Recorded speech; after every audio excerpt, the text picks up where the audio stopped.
주요 우울장애의 치료법을 보겠습니다. 꽤 다양한 치료가 있지요. 결론부터 말하면 보통은 정신치료와 약물치료를 병합해서 치료하게 됩니다. 여러 연구를 종합해보면 그게 제일 효과가 좋다고 합니다.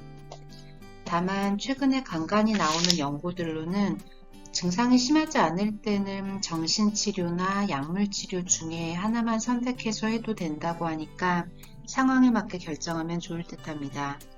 하나씩 간단히 살펴보겠습니다. 정신치료에는 다음에 4가지 치료가 있습니다. 처음 3가지가 가장 연구가 많이 된 치료법입니다. 인지치료는 부정적인 측면에만 선택적으로 주의를 기울이고 결과도 비현실적으로 병적으로 생각하는 인지를 교정해주는 치료입니다.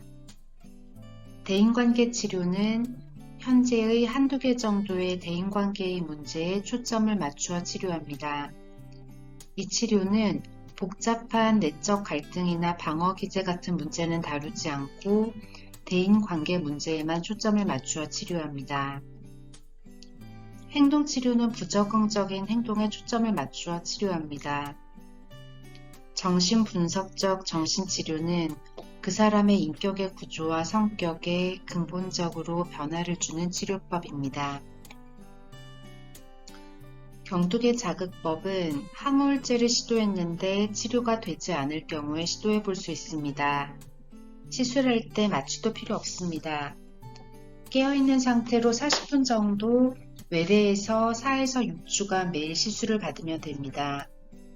두피가 좀 따끔거릴 수 있는데 큰 부작용이 없는 상대적으로 안전한 치료법입니다. 다만 머리 주변에 금속물질 임플란트가 있을 경우에 자기장에 반응할 수 있기 때문에 이 치료를 쓸 수가 없습니다. 수면박탈 치료는 말 그대로 잠을 못 자게 하는 건데 일시적으로는 우울 증상이 호전되지만 다음날 잘 자고 나면 다시 증상이 그대로 돌아옵니다. 개인적으로 이건 별로 안 권하고 싶습니다. 광치료는 계절성 우울증에 효과가 있습니다. 계절성 우울증은 간단히 말해서 빛을 받는 시간이 줄어들수록, 그러니까 겨울로 갈수록 우울해지는 병입니다.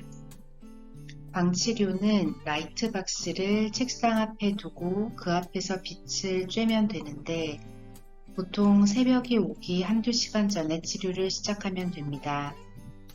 너무 과하게 하면 경조증 전환이란 부작용이 올 수 있으니 정신건강의학과 전문의와 어떻게 치료를 진행할지 반드시 상의하시고 정기적으로 상태 점검을 받아야 합니다. 계절성 우울증 외에도 교대 근무나 시차 적응에도 이 광치료가 도움이 됩니다. 마지막으로 약물치료입니다. 치료 목표는 증상을 줄이는 게 아니라 증상을 없애는 겁니다. 증상이 남아있으면 재발 확률이 높기 때문입니다. 약물의 종류는 다양해서 한 가지 약물에 잘 안 들어도 다른 약에는 잘 들을 수 있습니다. 특히 내 가족이나 친척이 우울증을 앓았는데 어떤 약이 잘 들었다고 하면 내게도 그 약이 잘 들을 확률이 높습니다. 약이 잘 듣는지 판단하려면 치료 용량까지 올려서 4에서 6주는 써봐야 되는데 이때쯤 적어도 증상이 20% 정도는 나아져야 합니다. 나아지지 않으면 약을 바꾸거나 다른 약을 추가해야 합니다. 보통 주요 우울장애 환자의 반 정도는 처음으로 시도하는 약이 잘 안 들어서 두 번째 약을 시도하니까 혹시 약이 잘 안 듣는다고 해도 너무 절망할 필요는 없습니다. 치료기간은 최소 6달과 이전 우울 사파를 겪은 사람의 경우에는 그 사파의 길이 중 더 긴 쪽으로 선택해야 합니다. 다 낫더라도 예방적으로 투약 치료를 지속하면 재발의 횟수와 심각도를 줄일 수 있습니다. 약을 끊고 싶을 때는 의사와 상의하고 끊으시고 정말 너무 먹기 싫다고 생각이 들더라도 바로 뚝 끊으면 반작용이 있을 수 있으니 1, 2주에 걸쳐서 서서히 줄여야 합니다. 이상입니다.